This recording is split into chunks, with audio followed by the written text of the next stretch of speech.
beberapa lagu solo gue ini udah gue bocorin di Morfem sebenarnya. Jadi seketika sekarang juga itu waktu lagi rekaman, gue merasa ini hampir repetitif nih penulisan lagunya. Ini harus ada yang beda nih. Akhirnya gue memasukkan 3 solo gue kemari gitu. Jadi kalau lo dengerin Morfem ada kayak Absurd Tales, Ngeri Yang Kudamba, atau satu lagi Roman Rafa 2024, itu sebenarnya materi-materi solo gue itu.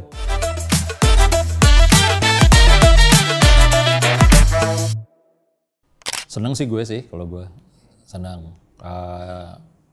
Maksudnya akhirnya apa yang gue bangun, apa yang gue inginkan di zaman remaja udah berjalan lah sekarang gitu.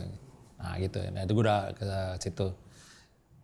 Nyaris-nyaris nyaman lah zonanya nih gitu kalau gue kayak gitu. Sekarang sih Jimmy sih seperti itu gitu. Lagi tenang-tenang nih, rata-rata air lah ibaratnya. Capek gak sih? Capek sih, lo kalau ngejalanin yang lo suka sih kayaknya nggak ada kata capek lah ya. Kalau capek itu kan biasanya kan emang membebani lo, terus lo melakukannya dengan tidak ikhlas, nah itu pasti lo akan merasakan itu sih. Kalau gue ngeliat justru beberapa tahun ini adalah industri musik yang terbaik selama 30 tahun gue jalanin ya. Awal-awal gue belajar bikin lagu ya 90-an awal ya. Itu untuk rekaman aja itu kita nggak bisa bermimpi itu. Bermimpi aja nggak bisa karena udah disodorin sama angka sekian untuk rekaman, untuk shift rekamannya ya pasti zaman analog ya. Itu kenapa mungkin juga zaman itu banyakan band cover, karena untuk membuat lagu, untuk memproduseri, untuk mempromosikannya semuanya itu mustahil sih dilakukan sama orang biasa gitu. Kecuali lo dengan backup yang bagus gitu, baru lo bisa. Hingga akhirnya digital mulai masuk, nah itu gue mulai seneng tuh. Jadi kita bisa rekaman pakai dari pita reels yang besar, yang harga satu pitanya jutaan gitu. Akhirnya rekaman pakai pita SVHS dulu itu awalnya, pakai DAT. Itu gue mulai seneng, gue mulai suka sama industri ini. Terus kita udah bisa menjual karya kita hand to hand. Itu gue menikmati banget. Ada skenanya, yoi, ada pasarnya juga ada, terus pasarnya kelihatan gitu. Nah itu dari mulai tahun 98, 2000 lagi mulai naik gitu ya Pak. Walaupun memang dibayang-bayangi sama pembajak-pembajak selalu gitu ya. Tapi sampai sekarang di 2025 malah semuanya serba independen. Nah itu keren banget sih. Record label juga sekarang lagi pada kalang kabut gitu. Karena yang independen juga bagus-bagus. Tinggal gimana lo kreatifnya, lo bisa naik setinggi-tingginya gitu. Seperti itu. Jadi kalau gue bilang sih selama 30 tahun akhirnya nah ini sih yang dari dulu kita inginkan gitu. Lo mau room seperti apa udah ada ininya, udah ada bisa ditempel gitu ya. Enak ya? Banyak ya. Yo, lo pengen seperti studio Abbey Road, udah ada nih, tempel, das. Wah rasanya kira-kira seperti itu. 95 tuh udah yang mulai serius gue, mulai bikin lagu liriknya udah mulai tahu mau gimana gitu.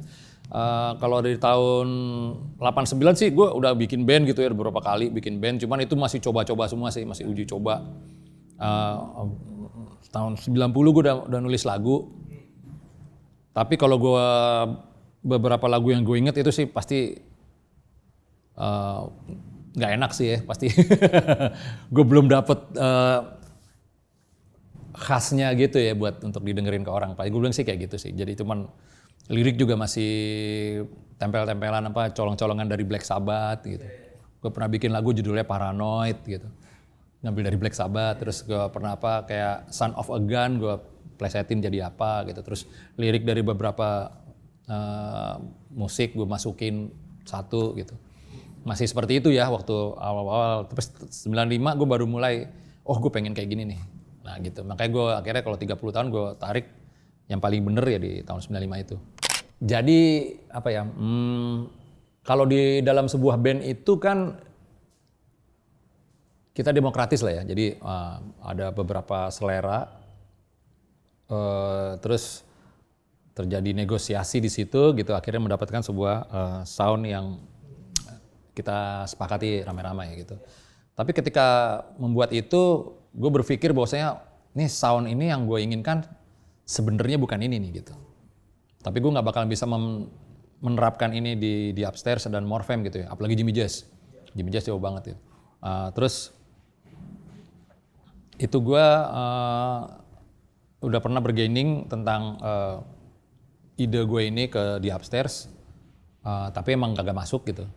Terus kalau untuk Morfem terlalu lembut untuk Morfem lah ya, terlalu groovy buat Morfem gitu. Jadi juga di Morfem itu semuanya drummer, ex-drummer lah ya.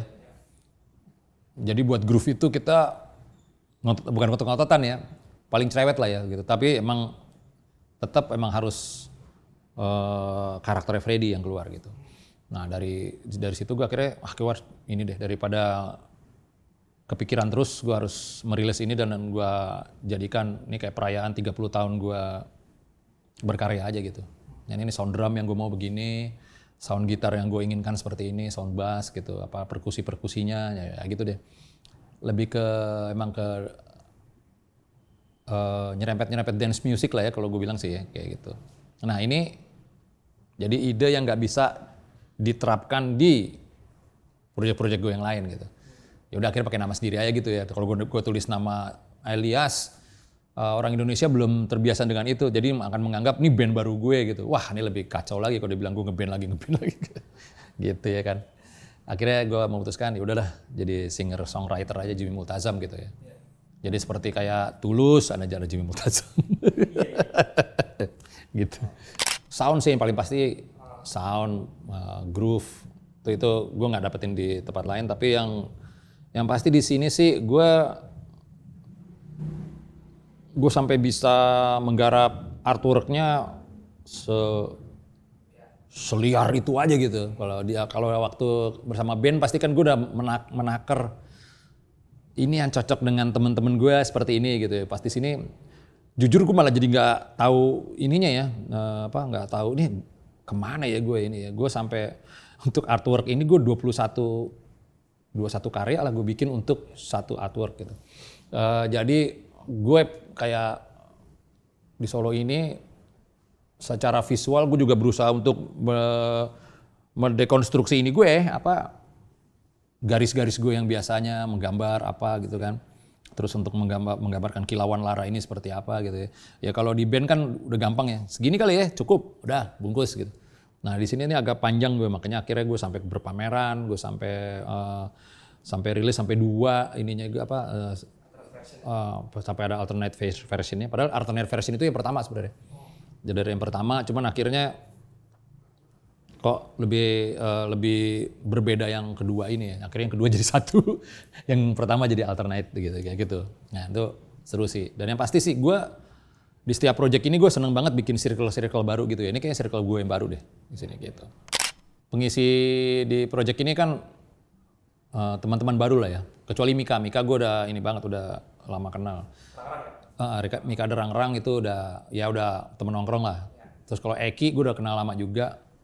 Eki perkusinya Depan Turas gitu ya. Gue udah pernah nongkrong juga di Bandung sama dia. Tapi ini kayak gitaris nih gue baru pertama kali ketemu. Dan Ekai drummernya juga gue ketemu juga lagi rekaman Jimmy Jazz.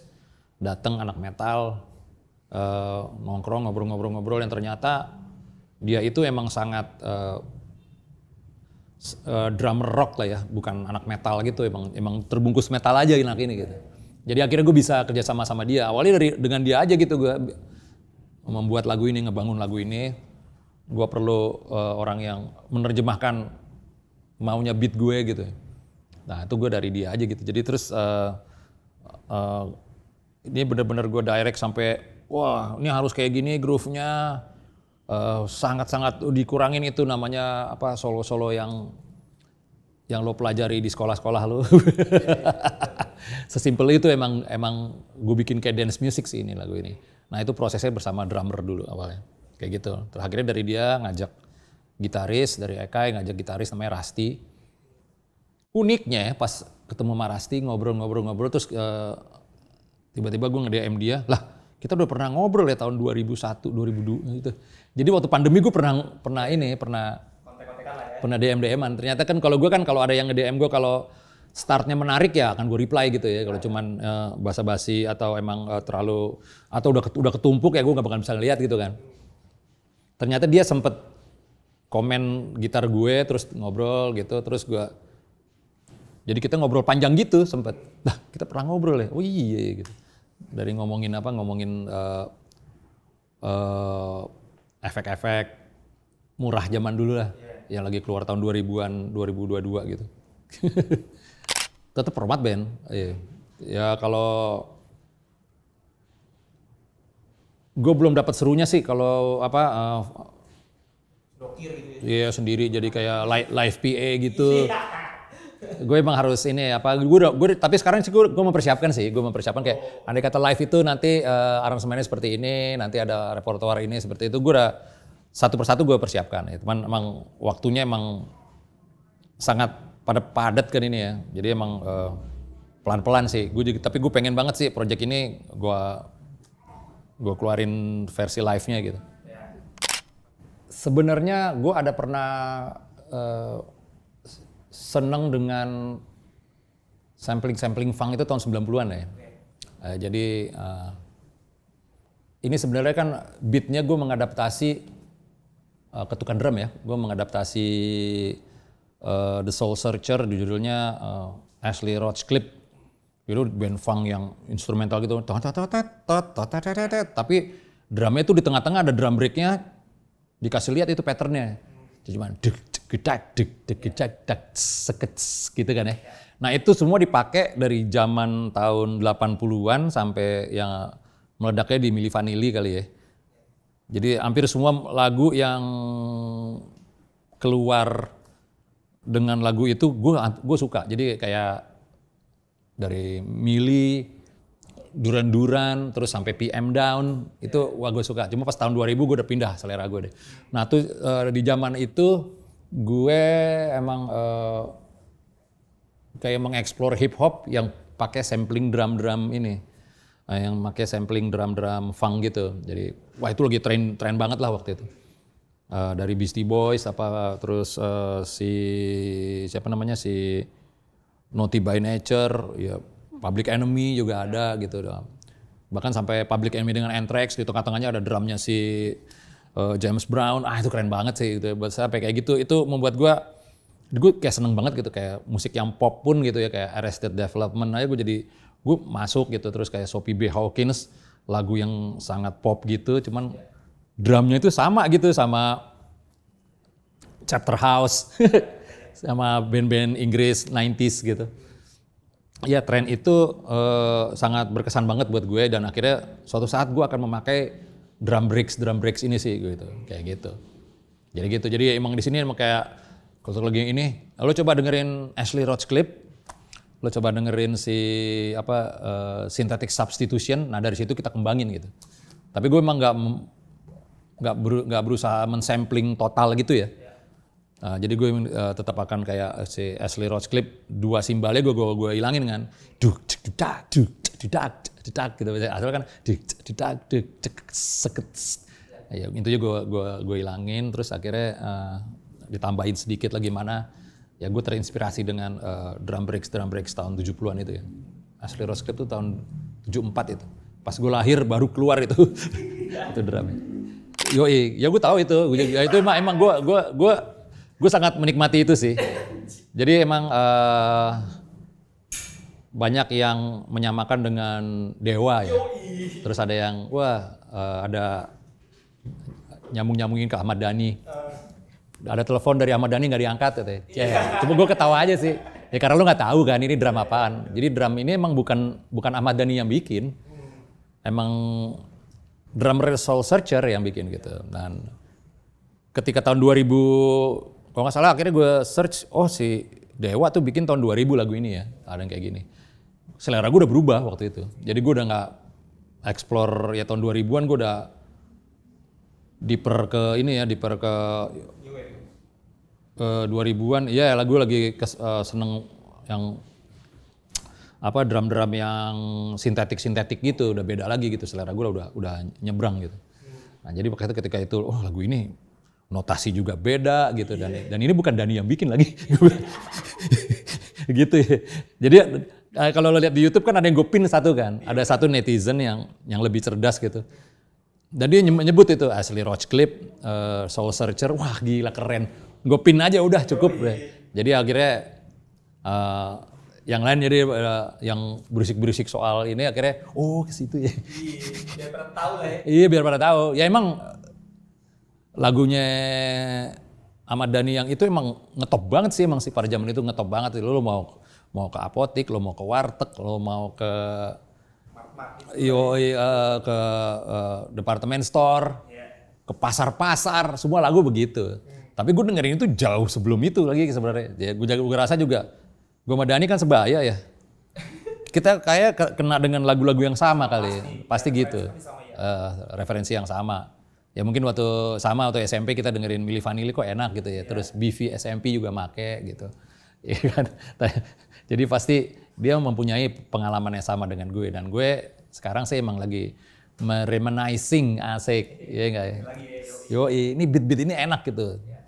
Cuman emang gue berusaha untuk mengimprovisasinya ya. Gue nggak mentah-mentah gue ambil gitu. Apalagi men-sampling gitu juga enggak. Gue juga pengennya sih emang dimainin gitu nantinya. Tapi nggak apa-apa sih. Tapi gue terhibur banget sih sama yang ngomong wah berkomentar banyak terus di counter sama yang berkomentar lain. Iya seru. Gue ngeliatnya seru-seru aja sih. Tapi emang gue pas lagi bikin ini pasti rame nih. Iya. Berarti sudah memprediksi ya? Udah memprediksi sih gue. Udah pasti rame. Ini pasti akan ditempelin ke sini sih gue. Ini Kilauan Rara ini sebenarnya kan ya kayak 30 tahun gue ini banyak hal-hal yang gue lalui lah ya. Banyak hal yang gue lalui, terus banyak hal yang sandungan-sandungannya, kerikil-kerikil sosial ada lah ya gitu.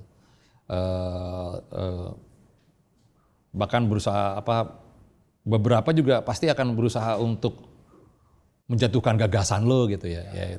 Ya kayak netizen itu juga kan. Ya kan pertaruhan gagasan lah itulah. Ya gitu kan kalau gue bilang. Ya contohnya seperti itu. Terus yang menarik adalah di zaman sekarang ini gue banyak ketemu temen yang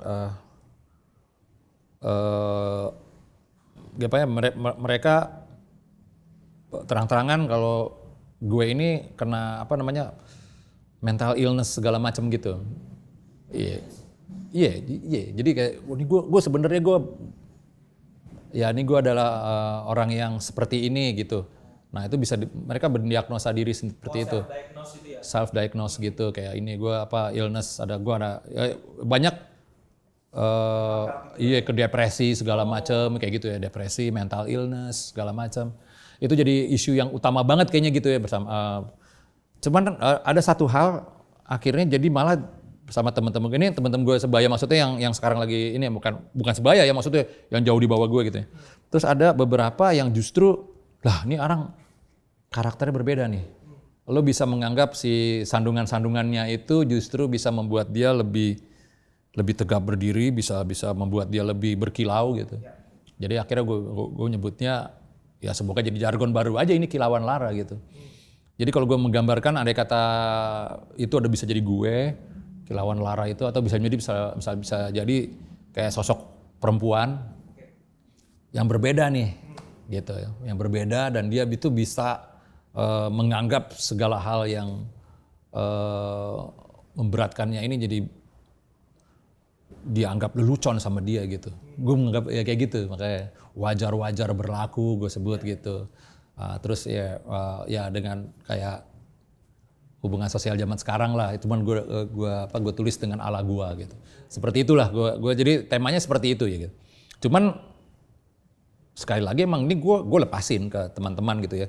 Lo mau menilai ini apa gitu ya.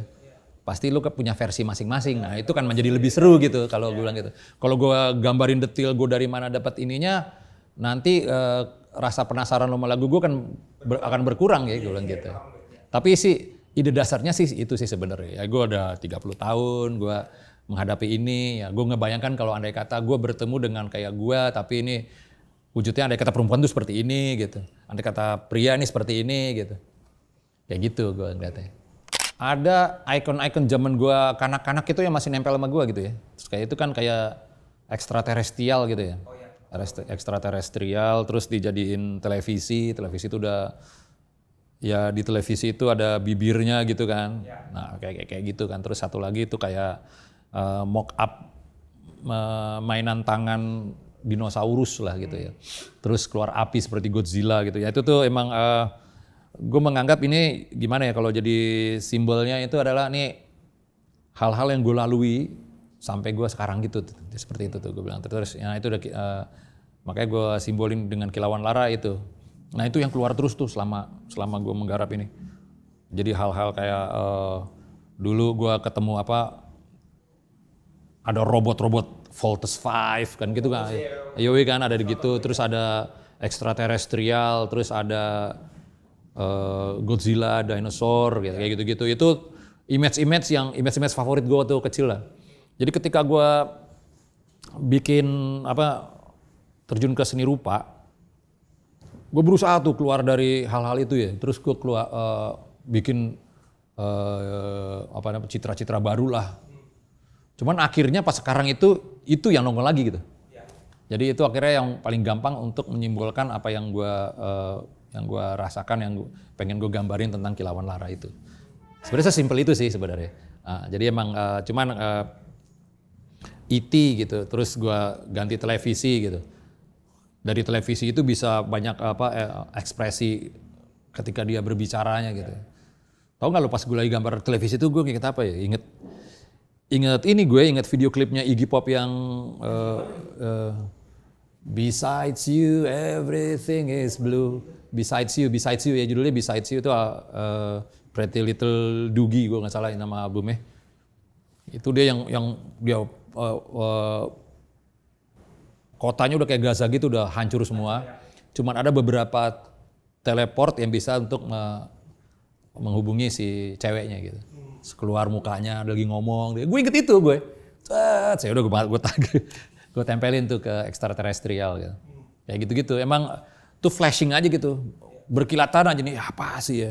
Gue harus menemukan untuk menerjemahkan si kilauan lara ini. Lo bayangin gue sendiri di sini gitu.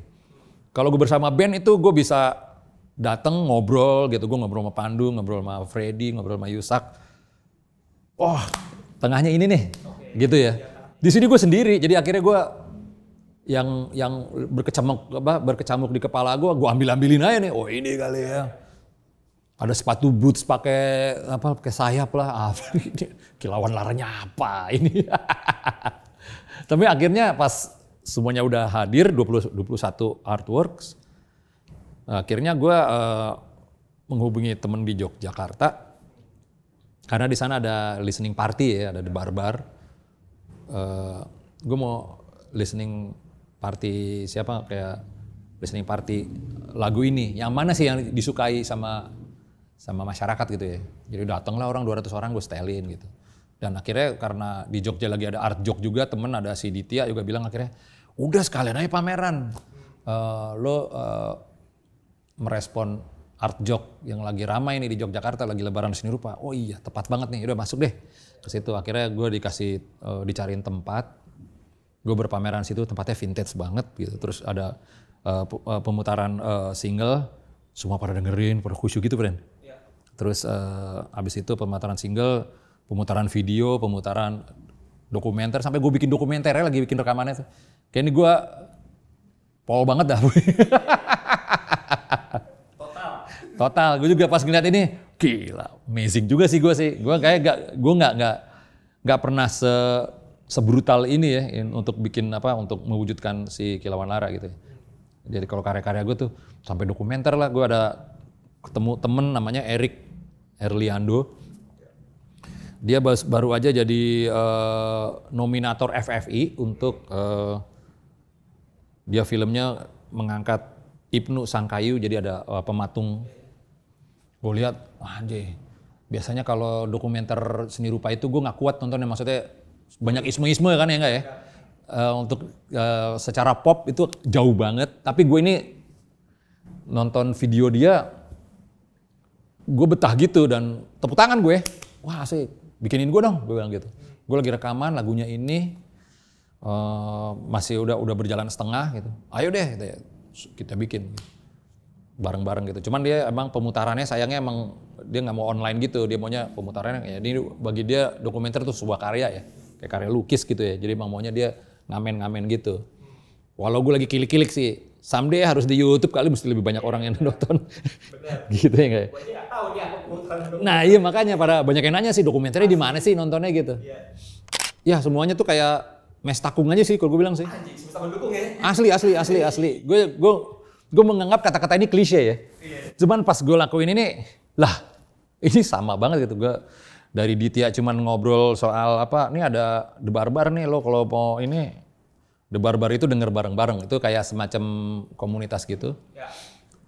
Dia dengerin lagu, diskusi, terus ditaruh di Spotify gitu sama mereka diskusinya gitu. Menarik tuh, ayo. Gue juga lagi bikin solo ini gitu, terus lagi bikin artworknya udah jadi 17-an nih, gue bilang waktu itu masih 17. Ya udah, habis itu showcase saya di sini pameran gitu, terus dikasih displaynya sama dia kan. Ah tanggung kalau displaynya begini nih, ini kayak residensi banget gitu. Kenapa nggak displaynya dibikin kayak berpameran aja gue bilang. Ya udah pamerannya sekalian ya kayak gitu. Dari obrolan kayak gitu, ayo hajar, wah gue bikin gue kirim ke sono kan. Walau gue pas ngirim gede juga ya buat ngirim lukisan ke Jogja ya. Itu pada pertama kali sebanyak itu gue kirim. Wah gimana nih ya. Akhirnya banyak pihak yang ikut terlibat yang membantu gitu ya. Kayak apa, kayak store merchandise gue juga, kayak BRSK juga ngebantu gitu. Udah lo mau bikin di sini aja ininya apa, framingnya di Yogyakarta, semuanya gampang, lo kirim aja lebih murah gitu. Jadi deh keren gitu. Ya terima kasih emang temen-temen sih, akhirnya emang tongkrongan sih. Ya manfaatin nongkrong itu ternyata ya. Koneksi banyak ya. Koneksi, benar. Berapa banyak sih karya lo yang 21, ada 21, iya 21. 21 itu lukis berapa ya? 1, 2, 3, 4, 5, 7 lukis. Sisanya 17 ya, jadi ya sisanya drawing gitu. Beberapa di frame, ada yang nggak masuk, sebenarnya nggak masuk kategori gue, pengen gue tinggalin, cuman si Ditya, ini dikirim aja sekalian, nggak apa-apa, nanti di display nggak pakai. Jadi emang ada kertas ditempel doang. Dan kalau lo tahu, ini kan tadinya ada art handlernya ya, ada yang display gitu ya. Yang turun tangan akhirnya seniman beneran juga tuh. Ada Sony Irawan, ada dia seniman kontemporer, terus ini apa vokalisnya Sik Sik Sik.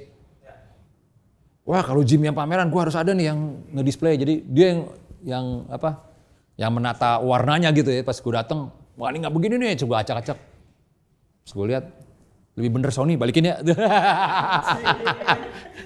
Art handlernya, iya, gitu ada. tapi responnya positif ya? Positif, alhamdulillah. Konon katanya Agung Leak juga datang sih. Weh, ini sih kata yang jaga ya gitu ya. Bener apa enggak kan wallahu alam, tapi gue terhibur banget sih. Yes, gitu. Tapi dia muji gak? Apa? Agung Leak muji gak?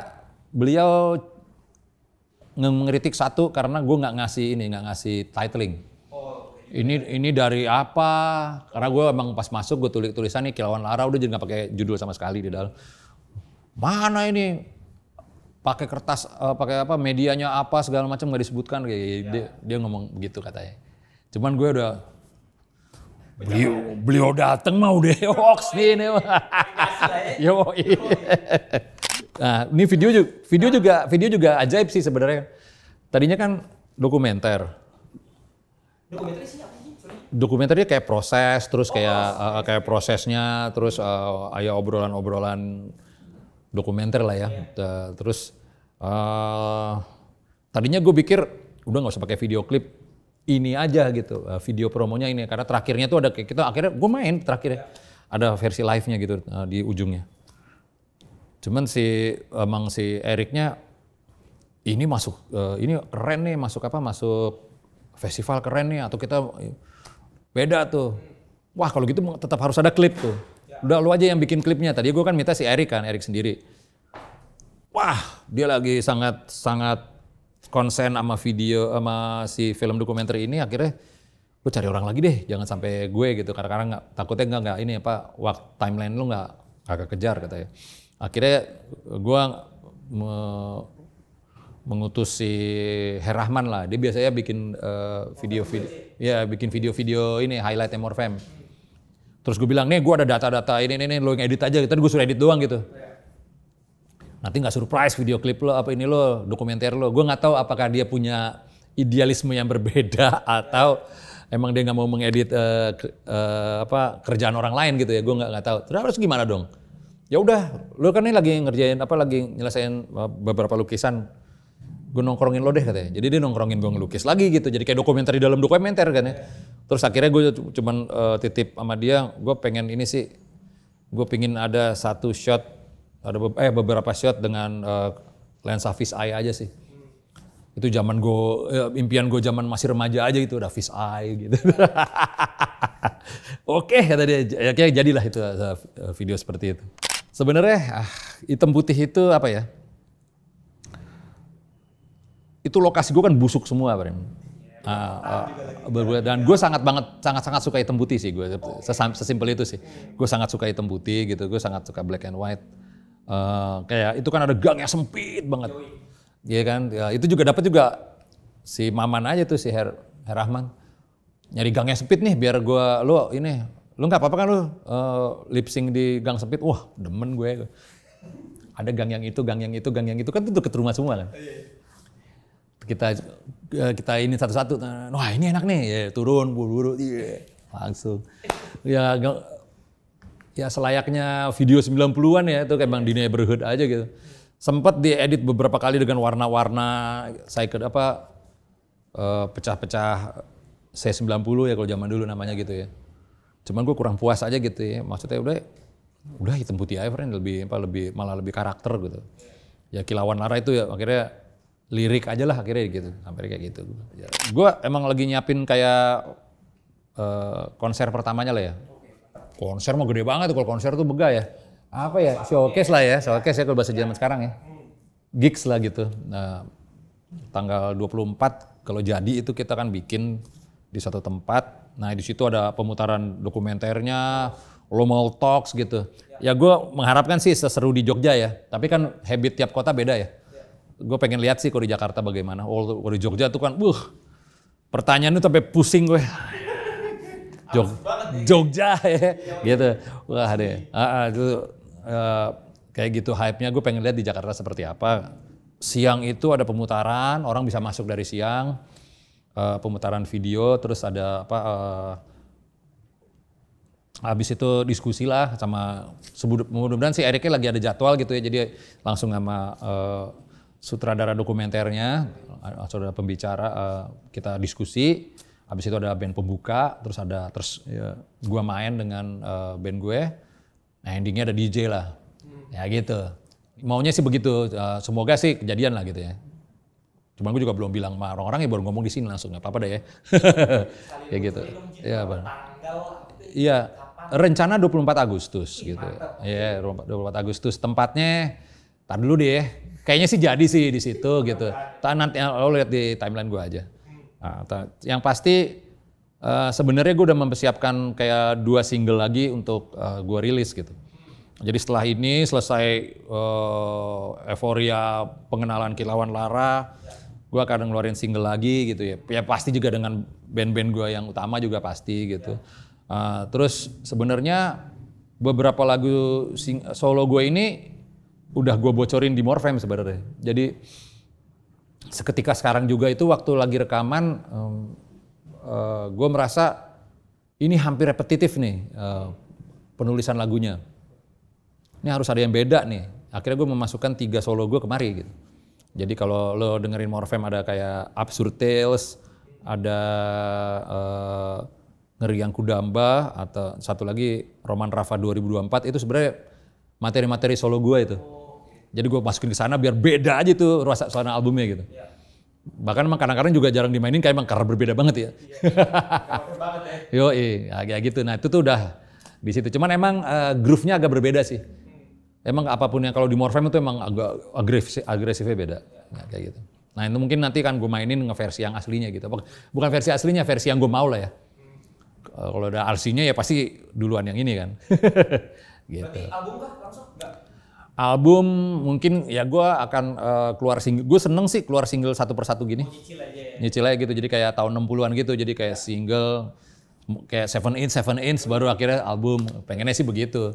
Jadi kan setiap single ada artwork kayak keren gitu. Jadi nanti kalau dia di SP, wih warna-warni. Macam lah ya. Segampang itu ya maunya ya. Gak masalah sih gue sih. Gue di prosesnya itu gue udah suka sih sebenarnya. Kayak ngejalanin ini itu seru banget sih. Gue ketemu dua engineer hebat lah ya. Kayak ada Jati Seno gitu. Yang biasa dia biasa merekam artis-artis pop lah biasanya gitu kan. Dan indie gue pasti gitu. Bagaimana proses dengan dia menemukan akhirnya dia mix versi yang alternate version. Terus gue ketemu ada nih Hendra apa ya namanya, Hendra Setiawan ya. Endros gue biasa manggilnya gitu. Kita temen baru gitu, temennya basisnya, gitaris gue. Terus dia nge-mix. Kupingnya seger juga nih ya, karena dia bukan orang yang di studio dan udah over compress, udah over mix, udah kayak gitu-gitu. Jadi segar gitu lah. Lu bisa ngedapetin raw-nya yang gue take ya gitu ya. Bisa, ternyata bisa gitu. Dan itu hal yang menarik buat gue gitu. Dan itu akhirnya jadi nambah lingkaran baru gue gitu. Dan gue ininya aja gue udah enjoy banget sih friend. Udah sampai sini ya, sampai sini gue enjoy. Pas ngeluarinnya, wah gue enjoy banget itu untuk memposting, mengenalkan kepada teman-teman gitu, kepada kawan gue yang baru atau kawan-kawan lama gue. Lu udah denger ini gue nggak? Oh ada ini juga gitu. Bahkan dengan gitu aja gue suka gitu, men-share gambar gue. Mungkin kalau dulu itu gue akan nempelin poster-poster kemana-mana. Tapi kalau sekarang kan tinggal tagging ya enggak ya. Enak banget kalau dulu gue pakai lem kanji, pakai roll, tempel, di ini lagi. Gitu. Sebenarnya sama aja, cuman bentuknya digital aja semuanya gitu. Dan gue enjoy sih itu sih. Reaksinya seperti apa itu gue tunggu sih. Makanya kayak netizen yang sotoy-sotoy gitu ya gue tunggu juga, gue tunggu gitu. Cih kan ke situ kan lo kan. Padahal sih kalau lo tahu kan beda lagi kan sebenarnya gitu. Dan itu salah satu proses yang gue suka gitu. Ya positif negatif itu pasti ada sih. Gue bikin ini semua aja dulu juga gue kawan-kawan deket gue aja tuh komentarnya semua negatif semua kok. Iya. 30 tahun nih ya. Iya, dari 30 tahun lalu gitu. Ngapain sih lo? Gitu wah macam-macam gitu. Sampai ngeramal tangan gue gitu. Wah lo miskin dan merana lo. Gue digituin gue gitu. Tapi awas lo, gue gituin aja gitu. Ya lo sekarang. Gitu. Tahun sukses gue sekarang. Dan pas ketemu tuh album gue lo lihat gitu. Wah keren. Ingat gak lo ngomong apa? Emang gue ngomong apa? Dia aja udah lupa, yang inget gue. Gila gak lo? Omongan penyakit kan selalu diinget. Iya, padahal yang jeplak juga asal aja gitu. Aja sebenarnya Mbak, iya. Gitu. Kalau gue sih ya itu sih memacu gitu. Di situ gue akan dapat kilauan laranya kelak gitu. Ya dinikmatin aja karena emang ya gue butuh feedback itu sih gue sih sebenarnya. Gue butuh banget. Kalau emang nggak ada feedbacknya ya lu bikin aja di kamar, friend. Di kamar denger sendiri gitu. Jangan dengerin ke orang gitu. Karena orang harus ada yang nggak suka pasti ada yang nggak suka gitu. Kayak gue nggak peduli itu deh. Iya. Kayak nggak soalnya yang gue bikin juga bukan hal yang rumit ya sebenarnya. Waktu gue bikin jangankan project Jimmy Multazam ini ya. Project gue dulu ada nama project gue namanya Morphoid, friend. Morphoid, oke. Itu sebelum Morfem ya. Jadi Be Quiet sebelum Morfem. Nah itu gue udah bikin kayak semacam solo gitu. Grind, friend. Judul lagu gue. Sorry ya lo ini aja lo edit aja judul lagu gue. Gue ada di ada di kompilasi namanya Rebel Brothers. Gue pengen tahu temen-temen gue kayak gimana gitu denger ini. Sebagian besar nggak berani nyetel di rumah. Iya kan. gitu. Ya itu kan maksudnya ya ini kan eksperimental ya kalau gue bilang gitu kan. Ya itu cuma 3 chord. Gue main bass, main drum juga, nyanyi backing juga di situ. Terus temen gue yang satu lagi yang main gitar gitu. Almarhum si Tom namanya, kawan gue, Tom Naiborhu lah. Nah ini emang my best friend. Kita bikin itu gitu ya. Kalau digambarin musiknya itu hampir kayak Noxa sih sebenarnya. Kayak Noxa tapi vokalnya punk gitu. Jadi dia sangat grind gitu, sangat terinspirasi sama Brutal Death lah waktu zaman itu. Nah gue sih emang seneng grind aja gitu waktu itu. Cuma aja groove grind, yang groove-nya terus masuk grinding gitu-gitu aja gitu. Itu juga gue pengen lihat orang kayak apa gitu. Dan orang-orang di situ juga yang denger juga, gila lagu lu gini. Udah gimana kan lu kan kalau manggung fuck. Masa denger nyetel nggak berani? Ya kayak gitu kan. Apa bedanya? Gue bilang gitu kan. Ya itu eksperimen sosial aja sih akhirnya gitu. Emang lagu gue akhirnya yang misalnya kompilasi dibeli, yang datang masih anjing lagu lu, wah anjing. Dan dapet itu gue seneng, Bre.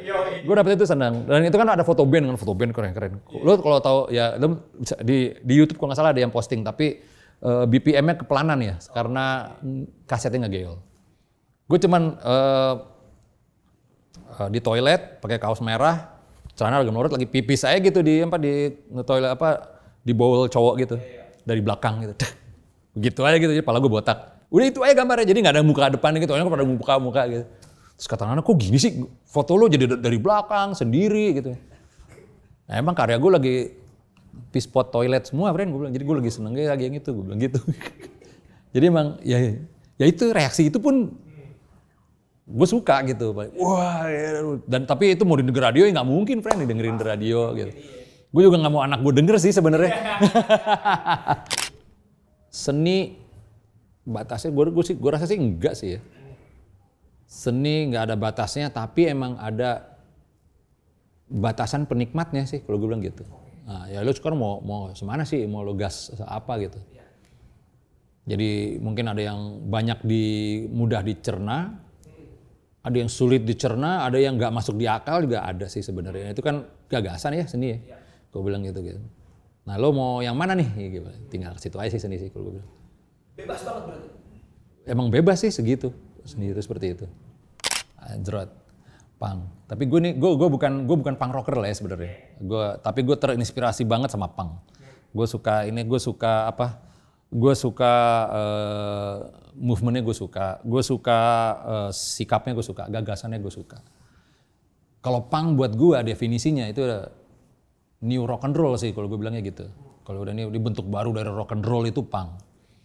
Ya di situ ada brengsek, ada kurang ajar ya, ada pala batunya, petakilan, ada di situ gitu. Rock and roll yang lebih begitu gitu. Kalau gue sih menangkap kayak gitu. Ya karena emang gue semuanya, gue dapet diksi punk itu juga di zaman thrash metal. Nah ini agak panjang ya. Gue Metallica lagi besar waktu itu. Gue lagi gila-gila Anthrax karena gue lebih suka ke Anthrax karena groove. Tiba-tiba hadir album punk rock gitu dari The Humanizer, band kecil yang gak ada ngetop-ngetopnya. Terus dari liriknya, oh punk ini, punk yang sering gue denger di zaman SD. Gue kira punk itu new wave, orang Indonesia menyebut punk itu untuk new wave dulu. Salah kaprah emang, orang Indonesia salah kaprah. Duran-duran dibilang punk, rambut Nena itu dibilang punk, rambutnya Nina Hagen dibilang punk. Mau potongan rambut punk dong kayak Cyndi Lauper. Lah itu kan pop semua ya. Emang zaman itu ada new wave itu gak disebut gitu. Nah kesalahan itu gue nerima itu waktu kecil, wah punk rock itu kayak abang gue yang jabrik, yang gue dapet itu. Tapi ternyata pas udah, punk itu kayak gini ya. Akhirnya gue waktu SMA, mungkin itu adalah anak 61, anak tahun 90, anak 90-an. Yang kemana-mana tasnya tuh gue tulis punk, gue tulis ini punk. Ya gue segeblek itu gitu, tas lempang, pang. Kemana-mana bawa pilok, pang. Wah, gue seneng banget gitu. Karena ya akhirnya gue memulai ini musik berantakan buat gue. Ada kompilasi New York Trash namanya gitu ya. Temen gue salah beli, disangka thrash metal. Gue isi ada Beastie Boys, masih zaman ngeband, ada Bad Brain, ada The Mad, ada The Fiends, ada Even Wars di situ. Dan semuanya tuh HC-Punk ternyata. HC-Punk New York waktu itu. Dan itu jadi album yang, wah ini era baru gue. Gue ketemu Dirty Rotten Imbeciles, ketemu DRI. Gue suka banget sama yang semuanya berbau punk gitu. Sampai Godfather-nya siapa sih nih? Ujung-ujung ada Lou Reed gitu. Lou Reed New York gue dapet, terus Velvet Underground, Iggy Pop segala macam. Wah gue bermain-main di sini nih gitu. Nah disitulah gue membuat musik, jadi akhirnya gue lebih bebas gue sama musik. Ya. Musik bisa diginiin gitu ya. Lo nggak tahu, lo bisa bikin ini. Kayak sebenarnya kayak lo punya kanvas, lo nggak punya pengalaman untuk membuat anatomi, lo nggak punya pengalaman untuk membuat perspektif, lo hajar aja sikat, itu punk gitu. Basquiat punk, iya bisa kayak gitu. Dan pengikut Basquiat sekarang di Indonesia juga banyak seperti itu ya. Sendiri rupa gue bisa melakukan ini, kenapa di musik kagak? Nah gitu. Akhirnya kalau gue bilang punk waktu itu ya ini kayak the new rock and roll buat gue gitu. Kalau kanvas akan menjadi kayak abstrak expressionism kali friend ya. Abstrak expressionism ya. Kok jadi abstrak sih? Ekspresionisme itu dari realis terus mulai didekonstruksi gitu. Bukan, gue nggak ngomong abstrak. Ekspresionisme itu, ini orang-orang Jerman yang melakukan itu tuh. Gue suka banget gaya-gaya zaman itu. Ya kayak mulai kayak kalau di Spanyol kan kubism gitu, kayak kalau ada Max Beckmann lah, karya-karya Max Beckmann. Anatomi masih ada, perspektif masih ada. Cuman semuanya udah didekonstruksi, dibentuk hal baru gitu. Jadi terjemahannya baru. Ya mungkin kehidupan gue seperti itu kan my friend ya. Terus kalau musik ya, kalau gue bilang kalau musik gue